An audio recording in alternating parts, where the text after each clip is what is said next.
Vous écoutez un balado signé Parcs Canada. This podcast is also available in English.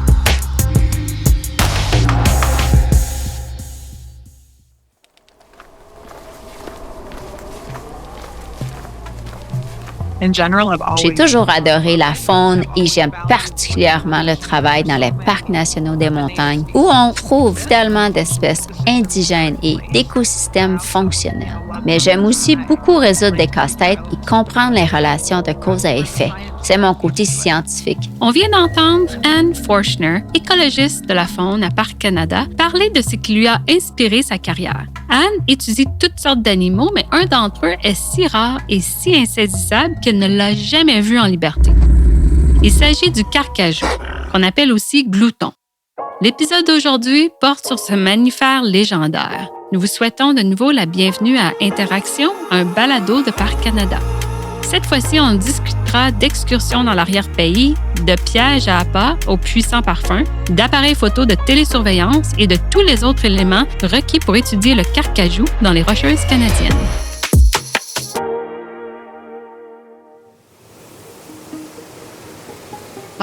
Je m'appelle Anne Forshner et je suis écologiste de la faune spécialisée dans l'étude des espèces en péril dans les parcs nationaux Banff, Yoho et Kootenay. Pourquoi le carcajou? Qu'est-ce qui t'a amené à étudier cette espèce en particulier?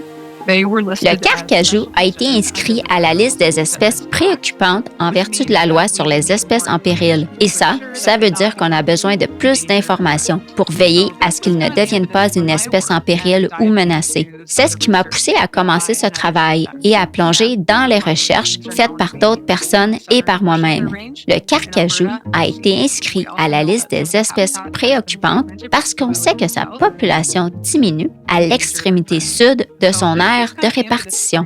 En Alberta et en Colombie-Britannique, on sait aussi qu'une partie de son habitat a été fragmentée, particulièrement au sud. Son taux de reproduction est faible, ce qui veut dire qu'il n'a pas beaucoup de petits et ne se reproduit pas très souvent. Elle est aussi très sensible aux perturbations liées aux activités humaines.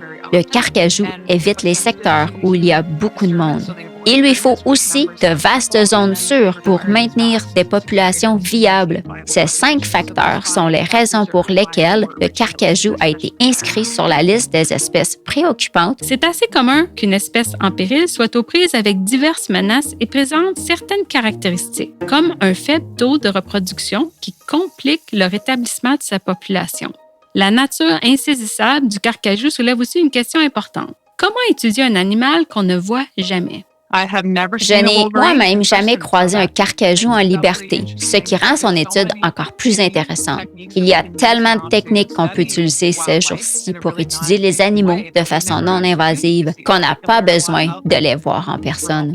On peut en apprendre beaucoup à son sujet en utilisant des appareils photo, de télésurveillance et en recueillant de l'ADN des poils qui tombent un peu partout. Une de nos stratégies est de recueillir des données sur l'emplacement des habitats importants d'un carcajou. On a ce qu'on appelle des sites de recherche non invasifs qui sont répartis un peu partout dans notre aire d'étude, de façon à ce qu'il y ait environ un site par domaine vital. On visite ces sites de recherche une fois par mois, de janvier à mai.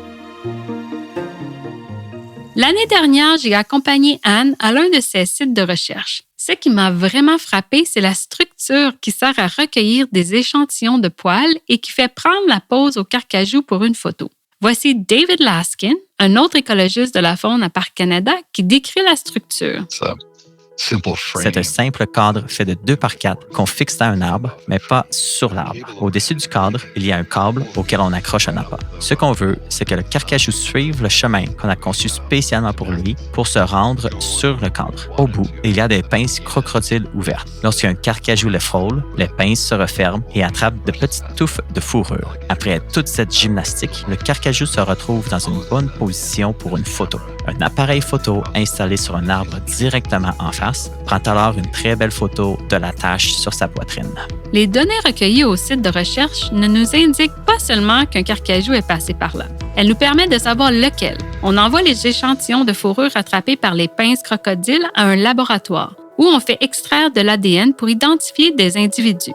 On analyse aussi les photos des carcajous pour étudier la forme et la couleur de la tache sur leur poitrine. Chaque tache et unique. Elle est un peu comme l'empreinte digitale du carcajou. Mais pour recueillir des touffes de poils et prendre des photos, il faut avant tout convaincre les carcajous de venir visiter les sites. Anne, qu'est-ce que l'équipe utilise comme appât? Ça peut être une variété de choses. On utilise des animaux tués sur la route ou la voie ferrée, ou des portions de ces animaux, comme les os des pattes. On utilise aussi un appât liquide. Ça produit une odeur très puissante. Si vous avez le malheur d'échapper une seule goutte sur votre manteau, vous allez devoir vivre avec cette odeur pendant une semaine ou deux, jusqu'à ce que vous puissiez enfin vous en débarrasser. Oh non, à quoi est-ce que tu pourrais comparer l'odeur? Certaines personnes la détestent, mais d'autres y sont très attirées. Pour moi, l'odeur ressemble à celle de la moufette ou de la marijuana. Le produit s'appelle gusto et en anglais gusto, ça peut vouloir dire aussi délice. C'est sûr que pour le carcajou, c'est un vrai régal. Cette odeur tant recherchée rend les sites de recherche beaucoup plus attrayants qu'à la normale. Pour le carcajou, ces secteurs deviennent des destinations de choix et entrent dans leur palmarès des meilleurs endroits à visiter. En échange de cette délicieuse appât, Parc Canada apprend énormément de choses à propos de cette espèce. On essaie de répondre à des questions comme « Quelle est la grandeur du territoire du carcajou? » et « Est-ce que les routes nuisent à leur déplacement? » Protégez les animaux sauvages des parcs nationaux en gérant bien votre nourriture et vos déchets. Les animaux qui mangent des ordures cherchent ensuite d'autres sources d'aliments humains. Jetez vos déchets, vos articles recyclables et vos restants, même les déchets organiques comme les plures de bananes et les cœurs de pommes, dans des contenants à l'épreuve des animaux. Jamais sur le sol, dans un foyer ou sur la plateforme de votre camion. Vos gestes comptent. Quand vous quittez un parc national, laissez derrière vous un endroit sauvage. Informez-vous au parccanada.ca/la loi de la faune. Selon nos recherches précédentes, les mâles seraient capables de traverser la transcanadienne, mais les femelles ne semblent pas le faire autant. J'aimerais vraiment faire un suivi sur cette constatation pour voir si on a d'autres preuves que des femelles traversent la transcanadienne dans les secteurs qui constituent un habitat de choix. Est-ce que le carcajou est capable d'utiliser de nouveaux passages pour animaux dans ce secteur? Traverser la route, on aimerait aussi savoir si la connectivité du carcajou se maintient entre les parcs nationaux Banff, Yoho et Kootenay, mais aussi aux alentours des parcs, puisque le domaine vital du carcajou est si vaste. Peux-tu nous parler un peu de la taille de ces domaines vitaux? Ils sont immenses. C'est semblable à ceux des loups. Leur territoire peut couvrir une superficie de 500 à 1500 km². Pour vous donner une idée, une des plus grandes stations de ski de l'Amérique du Nord, Whistler Blackcomb, couvre une superficie d'environ 33 km². Un petit domaine vital de carcajou de 500 km² couvre donc la même superficie qu'environ 15 stations de ski. Ces animaux ont besoin de beaucoup d'espace pour vivre. Certains sites de recherche se trouvent à 500 mètres d'une route ou d'un sentier, mais d'autres nécessitent une excursion allant jusqu'à 25 km. Dans certains cas, on a fait des excursions dans l'arrière-pays en voyageant d'un chalet de travail à un autre pour aménager des sites de recherche. Ça peut être très facile de faire 1 kilomètre à pied lorsqu'il y a seulement quelques centimètres de neige, mais d'autres fois, on peut s'enfoncer dans la neige jusqu'aux genoux. La température peut varier de moins 35 à plus 5 degrés. Les conditions changent tout le temps l'hiver. La rareté du carcajou apporte son propre lot de défis lorsqu'on essaie d'étudier l'animal. Par exemple, Anne a contribué à des relevés sur le carcajou en 2011 qui ont révélé que les parcs nationaux Banff, Yoho et Kootenay comptent environ 34 carcajous. Cette estimation représente une densité de population de 3,6 carcajous par 1000 km². Pour mettre ces données en contexte, la densité de la population de la ville de Calgary est de plus de 290 000 personnes par 1000 km². Ces animaux sont donc extrêmement rares. Et en 2020, ce nombre estimé a chuté de 34 à 20 carcajous, dont seulement 13 femelles qui peuvent se reproduire. Pour en savoir plus sur cette recherche, consultez les notes du balado qui comprennent un lien vers un article scientifique publié dans la revue Nature Scientific Reports. L'article a été rédigé en anglais seulement. Pour dresser un bon portrait de la situation du carcajou, il faut compter sur la collaboration d'un grand nombre de personnes pour recueillir des données dans d'immenses secteurs. Ces données nous permettent de répondre à des questions comme Est-ce que les territoires du carcajou se recoupent dans cette vallée? Est-ce que le carcajou utilise ses habitats importants?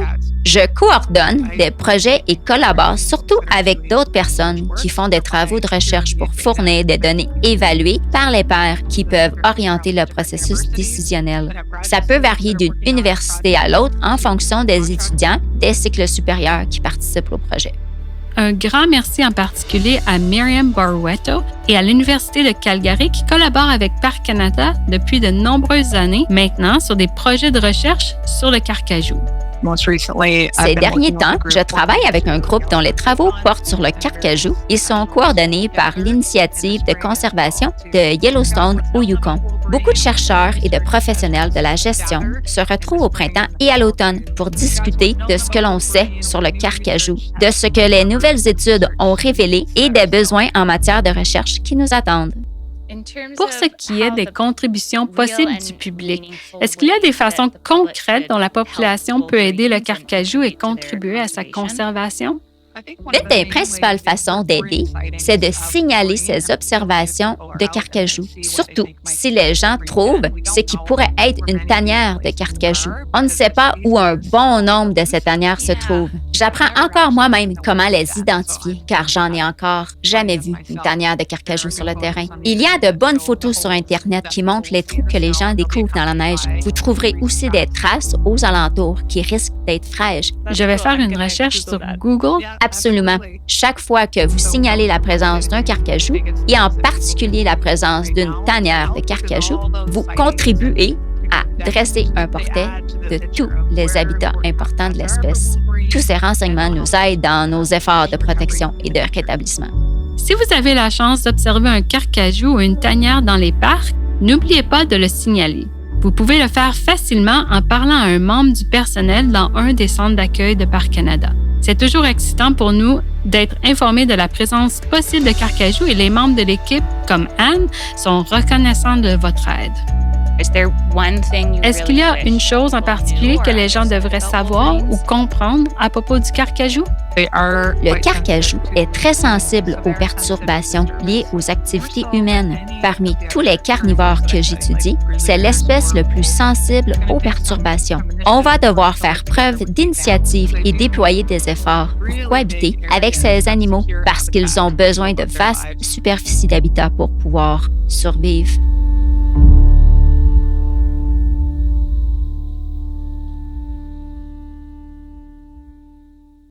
Connaissez-vous bien vos ancêtres?